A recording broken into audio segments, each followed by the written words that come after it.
తాకట్లో ఉన్న మీ బంగారాన్ని విడిపించి ఆ రోజు ఆన్లైన్ రేటుకి కొంటాం. Sharma gold company. నమస్కారం. వసుదేవ సుతం దేవం కంస చాణూరమర్దనం దేవకీ పరమానందం కృష్ణం వందే జగద్గురుం. జై శ్రీకృష్ణ. 5000 సంవత్సరాల క్రితం అర్జునుడిని నిమిత్తంగా చేసుకుని ఆ శ్రీకృష్ణ భగవానుడు ఈ జగత్తుకు భగవద్గీతను బోధించారు. ఆ భగవద్గీతను ఎందరికో జ్ఞాన గీతగా బోధిస్తూ ఉన్నారు గీతాగాన ప్రవచన ప్రచారకర్త ఎల్వి గంగాధర శాస్త్రి గారు. భగవద్గీత ఫౌండేషన్ను స్థాపించి ఎందరికో భగవద్గీత యొక్క ప్రాధాన్యతను ఆయన తెలియజెప్తూ ఉన్నారు. ఒక్క మాటలో చెప్పాలంటే గీతా ప్రచారం కోసమే తన జీవితాన్ని అంకితం చేసినటువంటి తొలి భారతీయ గాయకులు ఎల్వి గంగాధర శాస్త్రి గారు. వారు ప్రస్తుతం మనతో పాటు ఉన్నారు. వారితో మాట్లాడదాం. గురుగారు నమస్కారం అండి. నమస్కారం గీతాంజలి గారు. ఆయుష్మాన్ భవ, శతమానం భవతి, సంపూర్ణ శ్రీకృష్ణానుగ్రహ ప్రాప్తిరస్తు. చాలా సంతోషం. మీ పాద పద్మాలకు నా నమస్కారాలు. అసలు భగవద్గీతను ఎందుకు చదవాలి? చదవటం వల్ల మనం పొందేదేమిటి? ఏ వయసులో చదవాలి? ఏం నేర్చుకోవాలి? భగవద్గీత అసలు ఏం చెబుతోంది? ఈ విషయాలు తెలుసుకుందాం. ఎందుకే చదవాలి అంటే జీవితంలో క్లారిటీ కోసం. భగవద్గీత చదివితే ఏమొస్తుందన్నారు కదా, అర్జునుడికి ఏమొచ్చిందో ఆలోచిద్దాం. భగవద్గీత అంతా చెప్పాడు. చెప్పిన తర్వాత చాలా జాగ్రత్తగా విన్నావా, బాగా విన్నావా అన్నాడు. ఏమర్థమైంది అన్నట్టుగా. అప్పుడు అర్జునుడు అన్నాడు, నష్టో మోహ స్మృతిర్లబ్ధా త్వత్ప్రసాదాన్మయాచ్యుతా స్థితోస్మి గత సందేహ కరిష్యే వచనం తవా.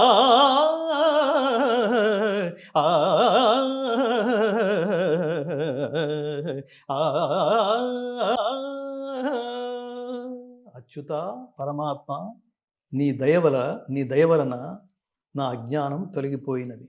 మొట్టమొదటి పాయింట్. నాకు జ్ఞానము లభించినది. రెండో పాయింట్, సందేహములన్నీయూ తొలగినవి. ఇప్పుడు కర్తవ్య నిష్టలో ఉన్నాను.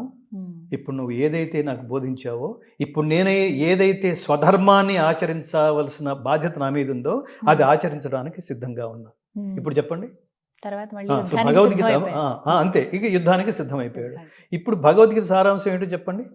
అర్జునుడికి బోధించిన పాఠం మనకు కదా, అది అర్జునుడికి ఫలించిన పాఠం మనకు ఫలించదు. అర్జునుడికి వేసిన క్యాప్స్యూల్ మనం వేసుకుంటే మనకు ఫలించదు.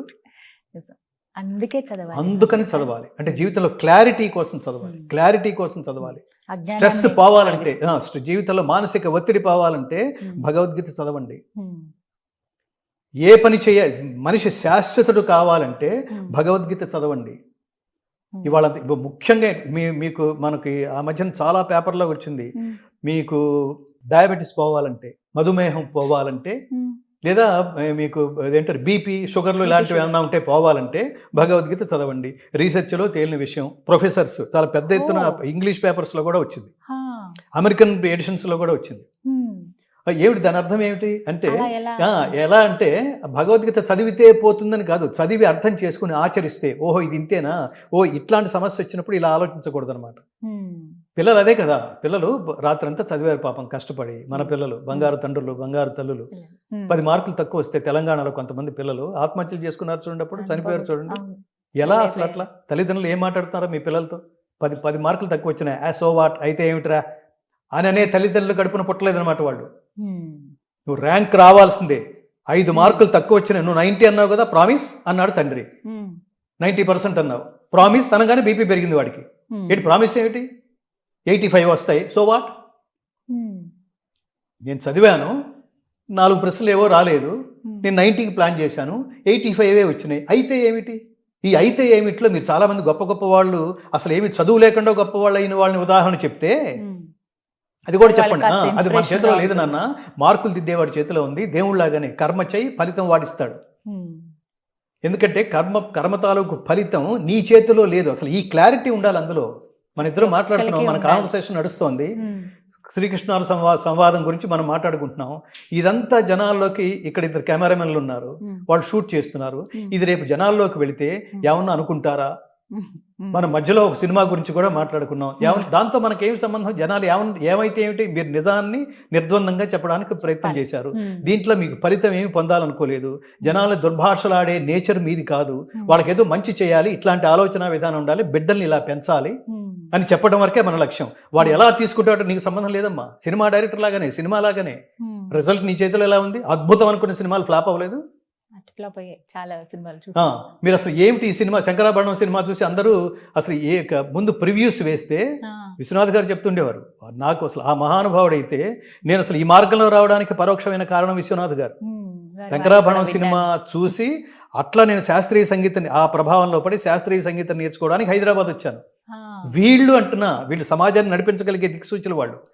ఆర్ నారాయణమూర్తి గారు, దానివల్ల ఏది వస్తోంది, దీనివల్ల నాకు నష్టం వస్తుందా, లాభం వస్తుందా, దీంతో సంబంధం లేదు. జనాలకి చెప్పవలసిన సందేశాన్ని నిర్ద్వందంగా, ధర్మబద్ధంగా, సూటిగా చెప్పటం, ఆలోచింపజేయటం. వీళ్ళు కారణ జన్మలు అంటున్నా. ఎన్ని వేల కోట్ల సినిమాలు తీస్తే, దరిద్రపు సినిమాలు తీసి దానికి 1200 కోట్లు 1500 కోట్లు ఎందుకురా జనాలు సమాజాన్ని నాశనం చేసే సినిమాల మీద, శవాల మీద డబ్బులు ఏరుకున్నట్టు? గీత అదే చెప్తుంది. అనుద్వేగకరం వాక్యం సత్యం ప్రియహితం చేయత్ స్వాధ్యాయాభ్యసనం చేయవ వాంగ్మయం తప ఉచ్యతే. మనం పని చేస్తున్నప్పుడు, మనం మాట్లాడుతున్నప్పుడు, పాడుతున్నప్పుడు, ఇంకేది చేసినా జనాలలో అనారోగ్యకరమైన భావోద్వేగాలకి తావు లేకుండా చేయగలగటమే అదొక తపస్సు. మీరు నిజంగా తపస్సే చేస్తున్నారా? అవి రాక్షస క్రీడలు అంటారు వాటిని. జనాలు ఏమైపోయినా పర్వాలేదు, మనం మాత్రం వాళ్ళ బలాల మీద కాదు, బలహీనతల మీద సంపాదించాలి. ఇంకోటి ఏదో చేసి సంపాదించాలి. అది చూసి వాడు నాశనం అయిపోతే ఏమిటది? వాడి ఫ్యామిలీ ఉసురు తగలదు, నీకు నీ తరతరాలకి తగలదు. సో అట్లా మనం ఎక్కడి నుంచి వచ్చాం? విశ్వనాథ్ గారి. సో అట్లా ప్రభావితం చేసిన వాళ్ళు వీళ్ళందరూ మార్గదర్శకులు అంటున్నా. సమాజానికి ఇట్లాంటి వాళ్ళు మార్గదర్శకులు. అందుకని పిల్లలకి బాల్య దశ నుంచే ఎందుకు చదవాలి, బీ పాజిటివ్, అందుకని చదవాలి భగవద్గీత. బీ పాజిటివ్ అంటే ఏమిటో భగవద్గీత అర్థం చెప్తుంది. పిల్లల నుంచి అది ప్రారంభిస్తే బాగుంటుంది. అంటే చాలా వరకు ఇప్పుడు కొన్ని అంశాలు వస్తున్నాయండి. ఎలా మాట్లాడుతున్నారంటే, చదువుకుంటున్నప్పుడు స్కూల్ దశలో ఉన్నప్పుడే భగవద్గీతని పాఠ్యాంశాల్లో చేర్చాలి, అలా అయితేనే వాళ్ళకి అలవాటు అవుతుంది. ఇంట్లో తల్లిదండ్రులు ఏదో ఒక మాట చెప్తేనో, పండగకి ఒకసారి కూర్చుంటేనే, ఇలా కాదు, పాఠ్యాంశంగా భగవద్గీతను చేరిస్తే అది సరైనది అని అంటున్నారు. దీనికి మీరు సమర్థిస్తారా? అది ఒక రకంగా నేను దానికంటే ముందు పాఠ్యాంశాలు చేర్చాలి. మా భగవద్గీత ఫౌండేషన్ ప్రధానమైన లక్ష్యాల్లో మేము ప్రభుత్వాలను ఇప్పటికే చాలా చాలా కోరుతున్నాం. చాలా సందర్భాల్లో చెప్పాం. ఒక దశాబ్దం నుంచి మా ఫైట్ ఇదే నడుస్తోంది. ఇది మతాలకు అతీతమైన గ్రంథం. మతం అంటే వర్గం అని అర్థం, ధర్మం అంటే సార్వజనీనమైంది. భగవద్గీత మత గ్రంథం కాదు, ధర్మ గ్రంథం. అది ధర్మ గ్రంథం, ధర్మ ప్రబోధ గ్రంథం తప్ప అది మత గ్రంథం అనే ఒక వర్గానికి చెందింది కాదు. ఒక వర్గానికి చెందే ఏమంటారు పిచ్చి ఐడియాలజీ కనుక మన హిందువులకు ఉంటే సర్వే జనా సుఖినో భవంతు అని ఎందుకంటాం? ఓన్లీ హిందూ జనా సుఖినో భవంతు అనాలి కదా. అందుకని నేనేమంటానంటే, ఈ ధర్మ ప్రబోధ గ్రంథాన్ని, నైతిక విలువల్ని పెంపొందించే ఈ గ్రంథాన్ని, కర్తవ్యం ఎలా ఆచరించాలో చెప్పే ఈ గ్రంథాన్ని, స్వార్థరహిత ఉత్తమ సమాజ నిర్మాణం జరగాలంటే ఏం చేయాలో చెప్పే ఈ గ్రంథాన్ని ముందు తల్లిదండ్రులు పిల్లలకు నేర్పించండి. నేను ప్రారంభంలో చెప్పింది రిపీట్ చేస్తున్నాను. మీరు try to spend your valuable time with your most valuable kids. ఎలా నేర్పించాలి అంటే, ఒక శ్లోకం చదువుకోండి, రోజుకు ఒక శ్లోకం. అసలు ముందు మీరు చదవండి, మీరు చదవటం వచ్చేస్తుంది. అది పెద్ద విషయం కాదు. అది తెలుగులో పుస్తకాలు చాలా ఉన్నాయి. మీరు చెప్పండి. యత్ర యోగేశ్వరః కృష్ణః యత్ర పార్థః ధనుర్ధరః తత్ర శ్రీః విజయః భూతిః ధ్రువా నీతిః మతిః మమ. యత్ర యోగేశ్వరః కృష్ణః, చెప్పండి.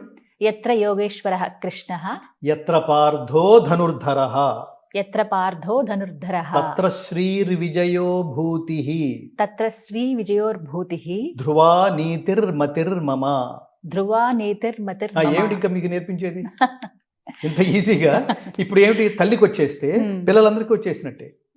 ఈ శ్లోకం నేర్పించడానికి ఎంతసేపు పడుతుంది? మీరు నేర్చుకోవడానికి మహా అయితే 5 నిమిషాలు. దానికి ఇప్పుడు మీకు ఇచ్చిన గ్రంథం ఉంది, ఇది గోరఖ్పూర్ గీతా ప్రెస్ వాళ్ళది. నేను చాలా సందర్భాల్లో చెప్తుంటాను, మీకు ఇంకా డీటెయిల్డ్ గా చాలా కావాలంటే వీళ్ళదే పెద్ద పుస్తకం దొరుకుతుంది. మీరు ఇంప్రెసివ్ గా చదవాలనుకుంటే మరో పుస్తకం కూడా ఉంది.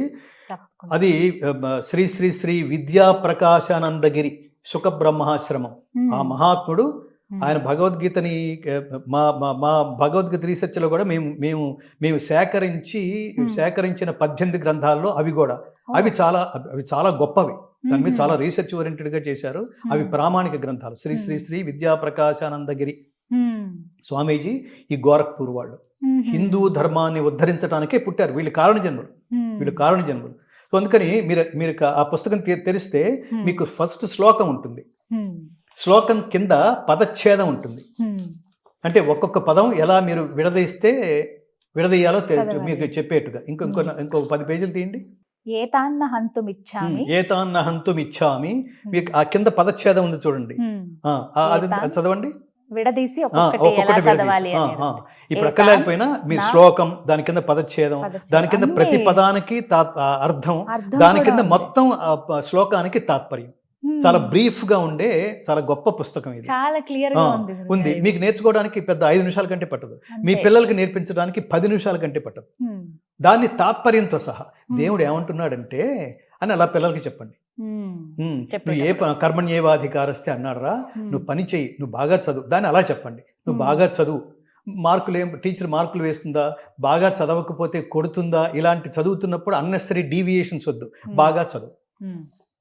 దాన్ని పూర్తి ఫస్ట్ లెవెల్లో బట్టి పట్టేసి తర్వాత దాన్ని అర్థం చేసుకోవడానికి ట్రై చేయి. 2 రోజులు 4 అని అట్లా చెప్పేసేయద్దు. ఫస్ట్ లెవెల్ అది. సెకండ్ లెవెల్ 2 4 ఎలా అయింది, 1 2 ప్లస్ 1 2 అప్పుడు 1 2 3 4 అయిందనమాట. ఇలా అలా వాడు అర్థం చేసుకుంటూ చదివితే అర్థం లేకుండా అర్థం తెలుసుకోకుండా ఏ పని చేసినా జీవిత పరమార్థం తెలియదు, బోధపడదు. అందుకని ఏ విషయమైనా బట్టి పట్టేసి చేయొద్దు, మార్కుల కోసం చేయొద్దు, ర్యాంకుల కోసం చేయొద్దు, నాలెడ్జ్ కోసం చదవండి. కొన్ని సందర్భాల్లో నువ్వు 100 మార్కులు తెచ్చుకుంటే నువ్వు పాస్ అవుతావు రా, ఒరే నీకు 25 మార్కులు చాలురా ఇట్లా అన్నావు అనుకోండి, ఆ 25 మార్కుల స్టాండర్డ్లోనే ఉండిపోతాడు. దాని ప్రభావం సమాజం మీద, దాని ప్రభావం దేశం మీద కూడా ఉంటుంది. Be with 100%. డల్ స్టూడెంట్ అట్లా వేయదు. ప్రతివాడు మనకు చాలా, ఈ జాతికి చాలా గొప్ప ఉదాహరణ అంబేద్కర్. ఎక్కడున్నాడండి ఆయన, ఏ స్థాయిలో ఉన్నాడు? ఆయనకి మనం దండేస్తున్నాం అంటే మనకు అర్హత ఉండాలి. అంబేద్కర్ మన జాతికి నేత, ఒక పర్టికులర్ సెక్షన్స్ కాదు, మహానుభావులు వీళ్ళ జాతికి. అట్లాంటి మహానుభావుల దగ్గర నుంచి, కారణ జన్ముల దగ్గర నుంచి, అట్లాంటి కర్మయోగుల దగ్గర నుంచి జాతి కోసం కృషి చేసిన వాళ్ళు కదా. ఆయన ఏమనుకున్నాడో ఆ లక్ష్యాలను నెరవేర్చే మార్గంలో ఉంటేనే నేను ఆయన భక్తుని అవుతాను. నేను వాడుకుంటున్నాను అనుకోండి, రాజకీయాల కోసమో స్వార్థాల కోసం వాడుకుంటున్నాను అనుకోండి, ఇంకా నువ్వు మనిషివే కాదు. అప్పుడు భక్తుడు ఎలా అవుతాడు? భక్తుడు ఎలా అవుతాడు? స్నేహితుడు ఎలా అవుతాడు? గురువు ఎలా అవుతాడు? గురువుకి మనం ఇచ్చే నిజమైన నివాళి ఏమిటంటే, నేను ఇవన్నీ షార్ప్గా ఎందుకు చెప్తానంటే గీతాంజలి గారు, నేను అలా చేశాను. నా గురువు పేరు నిలబెట్టాను. నా గురువుకి నేను ఇవాళ మీ ముందు కూర్చుని నేను భగవద్గీత నేను చెప్పగలుగుతున్నానంటే నా మొదటి గురువు మా నాయనమ్మని చెప్పాను. నేను స్కూల్కి వెళ్తే, మీరు ఇందాక అడిగిన ప్రశ్న, స్కూల్స్లో కూడా పెట్టాలా? తప్పకుండా పెట్టాలి. ఒకప్పుడు తప్పకుండా చెప్పేవాళ్ళు. ఇప్పుడు హిందువులకి పుట్టిన భయంకరమైన వ్యాధి, భయంకరమైన జబ్బు పేరు సెక్యులర్.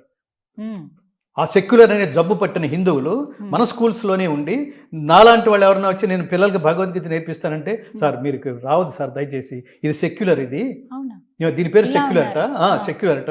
అందుకని ఈ సెక్యులర్ కాంపౌండ్లోకి మీరు వచ్చి భగవద్గీత నేర్పిస్తే ఆ పక్కనే ఉండే ముస్లిమ్స్, ఆ పక్కనే ఉండే క్రిస్టియన్స్ హర్ట్ అవుతారు సార్. భగవద్గీత చెప్తే హర్ట్ అవుతారు. ఇంతటి మానసికమైన క్షుద్రం, అదే గీత ప్రారంభంలోనే అంటాడు కృష్ణుడు, క్షుద్రం హృదయ దౌర్బల్యం త్యక్త్వా ఉత్తిష్ట పరంతప. ఈ నీచమైన మనోదౌర్బల్యాన్ని వదిలిపెట్టు అన్నాడు కృష్ణుడు. ఇట్లాంటి నీచమైన అనేక రూపాల్లో ఉన్న మనోదౌర్బల్యాలలో హిందువులకు పట్టిన, హిందూ సంఘాలు కాదు, హిందువులకి తర్వాత ఈ సెక్టార్స్కి, ప్రభుత్వ సెక్టార్స్కి, ఈ స్కూల్స్కి, వ్యవస్థల్లో పట్టిన జబ్బు పేరు సెక్యులర్ అన్నమాట. అసలు వీడికే దీని గురించి తెలియదు. ఇప్పుడు మనందరూ కర్మణ్యవాదిగా డూ యువర్ డ్యూటీ, ఒరే బాగా చదువు నాన్న, మంచి మార్కులు వస్తాయి, నువ్వు రిజల్ట్ కోసం చదువుకున్నా, రిజల్ట్ కొంచెం అటు ఇటు అయితే నువ్వు హర్ట్ అవుతావు, నువ్వు రకరకాల ఆత్మహత్య ప్రయత్నాలు చేస్తావు, దాంతో మనకు సంబంధం లేదు. బాగా చదువు, రిజల్ట్ దేవుడి మీద వదిలిపెట్టు. ఇందులో దేవుడు ఎక్కడైనా ఉన్నాడా? భక్తుడు ఎక్కడైనా ఉన్నాడా? కేవలం గురువు స్టూడెంట్ మధ్యన జరిగిన అత్యద్భుతమైన కాన్వర్సేషన్ కనిపిస్తోంది. ఓ మంచి నీతి వాక్యం చెప్పాడే, నీ హితవు కోరి ఇవన్నీ మాట్లాడాడే. ఇది ఎట్లా మత గ్రంథం అవుతుంది? ఇంకా లాజికల్ గా మాట్లాడితే 2000 సంవత్సరాలు క్రిస్టియానిటీ, 1400 సంవత్సరాలు ఇస్లాం, భగవద్గీత 5,000 సంవత్సరాల 5,000 క్రితం. సంవత్సరాలు. అంత క్రితం రాముడు. మతాలు ఆవిర్భవించని కాలంలో బోధించబడిన భగవద్గీతని ఎందుకురా మత గ్రంథం అని ముద్ర వేస్తావు, యూజ్లెస్ ఫెలో. చాలా బాధ అదే అనిపిస్తుంది. తప్పు. భగవద్గీత కాబట్టి ఏంటంటే పిల్లలకి అలా తర్వాత నేర్పించాలి. మళ్ళీ వీళ్ళే బొట్లు పెట్టుకుంటారు. అది చూడండి, హిందువులనే ప్రభుత్వ సెక్టార్స్ లో ఉన్న వాళ్ళు బొట్లు పెట్టుకుంటారు, హిందూయిజానికి ఏమి చేయరు. మన భగవద్గీత ఫౌండేషన్ ఆఫీసుని దర్శించని, ఆఫీసుకి రాని, ఆఫీసుకి నా ముందు మోకరిల్లని, ఇది నేను అహంకారంతో చెప్పడం లేదు, మోకరిల్లని పెద్దవాళ్ళంటూ లేరు, చేసిన వాళ్ళు లేరు. దీన్ని ముందుకు తీసుకువెళ్ళడానికి ప్రయత్నించే ప్రభుత్వ శాఖల్లో మంత్రులు, ఎండోమెంట్స్ డిపార్ట్మెంట్స్ వాళ్ళు, ఎండోమెంట్ మినిస్టర్స్ వీళ్ళు వస్తారు, నమస్కారం పెడతారు. దీనికి ఏదైనా చేయంటే మీకు తెలుసు కదా గురుగారు, మాకు బడ్జెట్లు ఉండవు. ఇంట్రెస్ట్ లేదు, నీకు బడ్జెట్ లేదు కాదు, ఇంట్రెస్ట్ లేదు. ఇంకా ఎవరు చెప్తారు? దానికి ఎండోమెంట్స్ అని పెట్టి ఎండోమెంట్స్ తీసుకెళ్ళకపోతే అసలు ప్రతి జీవితంలోకి వెళ్ళవలసిన మోస్ట్ ఇంపార్టెంట్ సబ్జెక్ట్ కదా. ఇవాళ సమాజం ఎలా ఉందండి? పొద్దున్న లేస్తున్నాడు పిల్లాడు, చదువుతున్నాడు, చదువు పేరుతో స్ట్రెస్ అంతా మూట కట్టుకుంటున్నాడు. ఆ తర్వాత పెద్దవాడయ్యాడు, ఉద్యోగం చేశాడు, ఉద్యోగంలో కూడా టార్గెట్ పేరుతో స్ట్రెస్ నెత్తి మీద పెట్టుకుని తిరుగుతున్నాడు. 30-40 ఏళ్ల లోపలే రోగాలు లేని వాడంటూ లేడు. వీటన్నిటి నుంచి ప్రశాంతమైన జీవితం, వీటన్నిటి నుంచి స్ట్రెస్లెస్ లైఫ్, వీటన్నిటి నుంచి చాలా ఆనందకరమైన జీవితం, అసలు ఆనందం అంటే ఏమిటో తెలుసుకునే జీవితం. ఇది కాక give back to the society. ఏదైతే దేవుడు నీకు శక్తిని ఇచ్చాడో ఇవి ఏదో రూపంలో, సేవ రూపంలో ప్రపంచానికి అందించడం. Try to spend your valuable time for the society. రోజుకి పావుగంట లేదా సమాజం గురించి ఆలోచించేది? ఎందుకు బాల్యదశ నుంచే భగవద్గీత నేర్పించాలి అంటే, నేర్పిస్తే ఏమవుతుందంటే వీళ్ళల్లోంచే ఒకడు పొలిటీషియన్ అవుతాడమ్మా. ఈ నేర్చుకున్న వాళ్ళ ఒక పొలిటీషియన్ అవుతాడు. లేకపోతే ఎలా ఉంటుందంటే, ఈ ఉచితాలు అనే దరిద్రాలు ఉన్నాయి చూడండి, అది అనుచితం, సముచితం కాదు. ఎవరికి పడితే వాడికి ఇచ్చేస్తున్నాడు చూడండి. నేను ఇందాక చెప్పింది, ప్రకృతి వైపరీత్యాల వల్ల సర్వనాశనం అయిపోయిన వాళ్ళకి ఉచితం ఇవ్వండి. వాళ్ళని వాళ్ళు కూడా పోషించుకోలేని శారీరక దుర్బలులకి ఉచితం ఇవ్వండి, కంపల్సరిగా ఇవ్వాల్సిందే. కానీ అన్నీ ఉన్న వాళ్ళకి అన్నీ వెళ్ళిపోతుంటే చూడండి, ఎగ్జిక్యూషన్ లేకుండా అనర్హులకు కూడా వెళ్ళిపోతుంటే చూడండి. వాడికి 100 కోట్లు ఉన్నాయి, వాడికి ఈ రైతు బీమానే ఏదో అంటారు చూడండి, వాడికి ఎందుకు? వాడికి 1000 కోట్లు ఉన్నాయి, 100 ఎకరాలు 1000 ఎకరాలు, వాడికి ఎందుకండి? వాడికి ఎందుకు? పాపం ప్రకృతి వైపరీత్యం కనుక జరిగితే అది నాకు ఇన్ని ఎకరాల పొలం, నేను ఇదంతా అమ్మేసుకోవాలి, లేదా నేను ఆత్మహత్య చేసుకోవాలి అనే స్థితిలో ఉండే బడుగు రైతు ఉంటాడే, వాళ్ళకి ఇవ్వండి. వాళ్ళు కాపాడుకోవాలి, వాళ్ళు మన జీవితాలను పోషిస్తుంది వాళ్ళే, అన్నదాతలు వాళ్ళే, వాళ్ళకి ఇవ్వండి. వ్యాపారాలు చేసే వాళ్ళకి ఇవ్వద్దు. అప్పుడు డబ్బు ఏమవుతుంది? ఈ డబ్బు ఎవరిది? మనదే. ఇట్లాంటి డబ్బంతా ఏమైపోతుంది? దుర్వినియోగం అవుతుంది కదా. నీకు అంటే ఆర్థిక క్రమశిక్షణ లేదనమాట.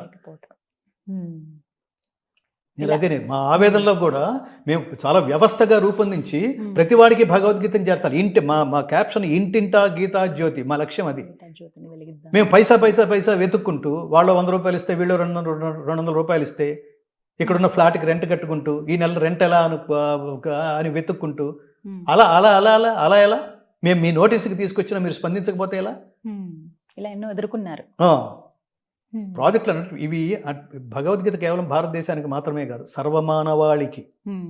అందుకని ఇది ప్రపంచంలో వీలైనన్ని ప్రపంచ భాషల్లోకి దీన్ని రికార్డ్ చేసి విడుదల చేయాలనేది. పుస్తకం చదవట్లేదు తల్లి, పుస్తకాలు చదవట్లేదు, ఓపిక లేదు, తీరిక లేదు, దానికి ఓ మానసిక స్థితి కావాలి, లేదు. అదే ఆడియో అయితే దానివల్ల చాలా ఉపయోగం ఉంటుంది. మీరు ఇంటి నుంచి మీరు డెస్టినేషన్కి వెళ్ళే లోపల, ఇంటి నుంచి ఆఫీస్కి వెళ్ళే లోపల, లేదా ఆఫీస్ నుంచి ఇంటికి వచ్చే లోపల అలా పడేస్తారు. ఆ సీడీనో లేదా పెన్ డ్రైవో పెడతారు, అది మోగుతూ ఉంటుంది, స్ట్రెస్ అంతా పోతుంది. 2 రోజున 3 రోజున కాన్సన్ట్రేట్ చేస్తావు, ఎక్కడో ఒక శ్లోకం నిన్ను హాంట్ చేస్తుంది, భలే చెప్పాడురా అనిపిస్తుంది. నిజమే కదా, నిన్ను ఇట్లా ఆలోచించానేంటి. భగవద్గీత ఎంత శక్తివంతమైన మంత్రసహితమైన గ్రంథమో, జస్ట్ బిలీవ్ మీ, మిమ్మల్ని ఆలోచించకుండా ఉత్తమ మార్గం వైపుకి ప్రయాణించే స్ఫూర్తిని ఇవ్వకుండా వదలదు. ప్రతి శ్లోకం అలాగే ఉంటుంది. భగవద్గీతను చదవటం ముఖ్యమా? ఆ భగవద్గీత చదివే గ్రంథం కాదు, అంటే కేవలం చదువుతోనే ఆపేసే గ్రంథం కాదు. భగవద్గీత ఆచరణ గ్రంథం. It is a practising text, not reading text. కానీ చాలా మంది ముందు ప్రారంభించే దిశగా చదవండి, అది ఫస్ట్ లెవెల్. చదవడం ముఖ్యమంటారా, వినడం అనేది ముఖ్యమంటారా? ఏదైనా ఒకటే. మీరు ఏకసంతాగ్రహి అయితే మీరు వినేసినా వచ్చేస్తుంది. అది అయితే మీరు కాన్సన్ట్రేట్ చేయాల్సింది ఏ ఉద్దేశంతో చెప్తున్నాడో అర్థం చేసుకోండి. తాత్పర్యం కూడా వింటే అర్థం. తాత్పర్యం వినాలి, ఎందుకంటే మీకు సంస్కృతం తెలియదు. తెలియనప్పుడు మీకు తెలిసే భాషలోకి అదేదో ఆ భాషలోకి తాత్పర్యం చెప్పబడాలి. మనం ఇప్పుడు తెలుగు చేసాం, ఇంగ్లీష్ కూడా రికార్డ్ చేసాం. ఏవేవి ఆలోచన ఉంది గురువు గారు మీకు? ఎన్ని భాషల్లో? ఇంగ్లీషు, తెలుగు రికార్డ్ చేసాం, తర్వాత ఇంగ్లీషు త్వరలో అమెరికా ప్రెసిడెంట్ చేతుల మీదుగా రిలీజ్ చేయాలనేది సంకల్పం. ప్రాజెక్ట్ పూర్తి చేసాం, బట్ దానికి మనకి దాని ఏమంటారు, ఫైనాన్షియల్ సపోర్ట్ కావాలి అది పూర్తి చేయడానికి. తర్వాత కృష్ణుడు పుట్టిన మధురకి చేర్చాలనేది సంకల్పం, హిందీలో రికార్డ్ చేసి. తర్వాత కృష్ణుడు పరిపాలించిన ద్వారకకి చేర్చాలనేది మరో సంకల్పం, అది గుజరాతీలో రికార్డ్ చేసి. శ్రీకృష్ణ పరమాత్మ అవతారం చాలించిన తర్వాత కూడా ఆయన హృదయం, ఆయన గుండె సజీవంగానే ఉంది అని కోట్ల మంది హిందువులు విశ్వసించే శిల రూపంలో సజీవంగానే ఉందని హిందువులు విశ్వసించే క్షేత్రం పూరి, ఒడియాలో రికార్డ్ చేసి ఆ క్షేత్రానికి చేర్చాలనేది సంకల్పం. అలాగే మన దక్షిణ భారతంలో 2 ప్రధానమైన కృష్ణ దేవాలయాలు ఉన్నాయి. ఒకటి ఉడిపి, అది కన్నడలో రికార్డ్ చేయాలి. ఇంకొకటి గురువాయూర్, మలయాళంలో రికార్డ్ చేయాలి. మలయాళం అంటే మీకు కేరళలో మ్యాక్సిమం ఇన్కమ్ అంతా బ్యాక్ వాటర్, సముద్రం నుంచి వెనకొచ్చిన వాటర్లోనే పడవలు వేసుకుని అవన్నీ మనం పిక్నిక్స్కి వెళ్తుంటారు జనాలు. అది చాలా గొప్ప టూరిస్ట్ స్టేట్. అది దాని source of income is back water. ఆ బ్యాక్ వాటర్లో మనం ఆ పడవలు వేసుకుని వెళ్తున్నప్పుడు, లాంచీల్లో వెళ్తున్నప్పుడు మధ్య మధ్యలో చిన్న కొండలు కనిపిస్తుంటాయి, చిన్న కొండరాడు. ఎక్కడ కొండరాయి కనిపించినా దాని మీద ఒక సిలువ కనిపిస్తుంటుంది. అంత ప్రచారం చేసేసారు అక్కడ. అన్యమతం అనుకుంటూ. అన్యమతం ఎందుకంటున్నాం అంటే ఇది ఖచ్చితంగా హిందూ దేశం అని చెప్పడానికి కూడా సిగ్గుపడుతున్నారు, మొహమాట పడుతున్నారు, భయపడుతున్నారు. ఏమి మానసిక దుర్బలురా మీరు, అందుకే అవకాశం దొరికింది. ఏమి కర్మ వీళ్ళకి. ఇది ఖచ్చితంగా ఇది బెత్లహేమేం కాదు. ఇక్కడున్న వాళ్ళు అక్కడి నుంచి ఏం తరలి రాలేదు. ఇక్కడున్న ముస్లిమ్స్ మక్కా నుంచి ఇదేం మక్కా కాదు కదా, అక్కడ పుట్టిన వాళ్ళు కాదు కదా. ఇది ఖచ్చితంగా రాముడు పుట్టిన క్షేత్రమే కదా, కృష్ణుడు పుట్టిన క్షేత్రమే కదా, జ్ఞానం పుట్టిన భూమే కదా. దీని మీద ఏమాత్రం అవగాహన ఏర్పరచకుండా ఇంతకంటే బెటర్ ఇందులోకి దూకేయటం ఏంటి? అమ్మను మార్చడం కాదు, తల్లిని మార్చడం కాదు, ఏది మతం మారడం అంటే. ఇన్విజిబుల్ మదర్ అంటారు. నీ కంటికి కనిపించని, నిన్ను ప్రభావితం చేసే, నిన్ను అత్యద్భుతంగా నైతిక విలువలతో కూడిన విద్యాబోధన చేస్తూ నిన్ను తీర్చిదిద్దగలిగే తల్లి మతం. మనది కూడా మతం అనుకుంటే. అలాంటి తల్లి ప్రపంచంలో ఇంతటి గొప్ప లక్ష్యంతో పిల్లలు ఎదగడానికి అవకాశం ఇచ్చే బోధకురాలు, టీచరు ఒక్క భారతమాతే, అందుకని మేరా భారత్ మహాన్ అని ఫ్రీక్వెంట్గా చెప్తుంటాను. ఇంతకంటే బెటర్ అయితే నువ్వు క్రిస్టియానిటీలోకి వెళ్ళు, ఇంతకంటే బెటర్ అయితే క్రిస్టియానిటీలోకి వెళ్ళు. బెటర్ అవడానికి నాకు మళ్ళీ దృష్టాంతాలు చూపించాలి. తస్మాత్ శాస్త్రం ప్రమాణంతే కార్యకార్య వ్యవస్థితవు జ్ఞాత్వా శాస్త్ర విధానోక్తం కర్మ కర్తుమిహార్హసి. నీకు ఏది తెలుసుకోవాలో, ఏది తెలియకూడదో, ఏది తెలుసుకొనదగనిదో, ఏది తెలుసుకొనవలసినదో నువ్వు తెలుసుకోవాలంటే నీకు శాస్త్రమే ప్రమాణం. అది గీతాశాస్త్రం. సహేతుకంగా చెప్తాం. చాలా సవాళ్ళు ఉంటాయి. చాలా సవాళ్ళు. కేరళలో మీకు కొద్దిగా నేను గురువాయూరుకి వెళ్ళాను. ఆ క్షేత్రాలను దర్శించడానికి, అనంత పద్మనాభ స్వామి ఆ క్షేత్రాలను దర్శించడానికి వెళ్ళాను. కానీ ఈ మధ్యలో ఇవన్నీ చూస్తున్నప్పుడు అసలు ఏం ఐడియాలజీకి కనెక్ట్ అయ్యి ఆ మతాల్లోకి మీరు గంతులేశారా, దూకారు మీరు? ఎంత నిజంగానే గొర్రెదాటు కదది, ఎంత దారుణం అది. ప్రపంచంలో మీకు ఏదైనా సందేహం వస్తే ఆ సందేహాన్ని మళ్ళీ తర్వాత కౌంటర్ క్వశ్చన్ వేయకుండా ఆ సందేహ నివృత్తి చేయగలిగే ఏకైక మతం, ఏకైక ధర్మం, ఏకైక మార్గం ఒక్క హిందూ మార్గం ఒక్కటే. మిగతావన్నీ బ్లైండ్గా వాడేదో చెప్పాడు, వీడేదో విన్నాడు, నేను వచ్చేస్తున్నాను అన్నాడు, గొర్రెదాటు అందులోకి పోయారు. కానీ ఇది అట్లా కాదు, అది చాలా సహేతుకంగా చెప్తుంది. సహేతుకంగా మీరు చెప్పిన ప్రతి ఆన్సర్కి, ప్రతి ప్రశ్నకి ఇంత అద్భుతంగా సమాధానం చెప్పగలిగేవాడు ఒకడు. మీరు ఏదైనా ప్రశ్న వేయండి, ఎందుకు నేను ఇలా ఉన్నాను చెప్తుంది. మళ్ళీ మీకు జన్మ ఉందా చెప్తుంది. ఆ జన్మ ఎందుకు ఇప్పుడు ఇలా ఉన్నావు, ఎందుకు బాధపడుతున్నావు, నువ్వు ఇప్పుడు బాధపడుతున్నావు అంటే ఎప్పుడో చేసిన దుష్కర్మ ఫలితం అనుభవిస్తున్నట్టు లెక్క. ఇప్పుడు నువ్వు సంతోషంగా ఉన్నావంటే ఎప్పుడో నువ్వు చేసిన సత్కర్మ ఫలితం, ధర్మ ఫలితం అనుభవిస్తున్నట్టు లెక్క. ఎవరిని అడగక్కర్లేదు. అనేక సందేహాలకి కాబట్టి ఈ ఇలా ఇన్ని మ్యాక్సిమం భాషల్లో ఏంటంటే రాబోతోంది. ఇన్ని భాషల్లో రాబోతోంది. ఇన్ని భాషలో రాబోతోంది. అంటే నేను అటు బాటం లైన్గా దీని ఇందాక చెప్పిన దానికి బాటం లైన్గా నేను చెప్పాలనుకుంటుంది, దయచేసి అత్యున్నతమైన నీ నుంచి ప్రతిఫలం ఏమీ ఆశించకుండా నిన్ను తీర్చిదిద్దడానికి సిద్ధంగా ఉన్న హిందూ ధర్మాన్ని వదిలిపెట్టద్దు. ఇక్కడ ఎవడో చెప్పినందుకు ఎవడో డబ్బులు తీసుకోడు. స్వామీజీలు ఉపన్యాసాలు చెప్తుంటారు, వాడేదో కన్వీనియన్స్ ఇచ్చి ఉండొచ్చు, చెప్పిన వాడికి నిర్వాహకుడు మాత్రం. కానీ కింద కూర్చున్న లక్షల మంది మా దగ్గర నూనె వాడితే అది తగ్గుతుంది, ఇది తగ్గుతుంది, ఏది తగ్గదు, ఉన్నది కూడా రాలిపోతుంది. అట్లా ఏమి అంతము లేని ఈ భువనం అంతా పురాతన పాంధశాల, ఇదంతా తిరువరులు బాటసార్లు వెళ్ళే ఒక మహోత్కృష్టమైన క్షేత్రం భారతదేశం. ఎవడైనా ఎక్కడి నుంచైనా వచ్చి కాసేపు అక్కడ కూర్చుని ఈ ధర్మబోధ వినేసి తరించి ఆచరించి తరించవచ్చు. అంతటి మహోత్కృష్టమైన దేశం. Edwin Arnold, max Muller, open hammer, Warner Hastings, Einstein, Aldous Huxley, David ఫ్రాలే అనే ఆయనకి సంస్కృత ప్రొఫెసర్ అమెరికాలో ఉన్నాడు.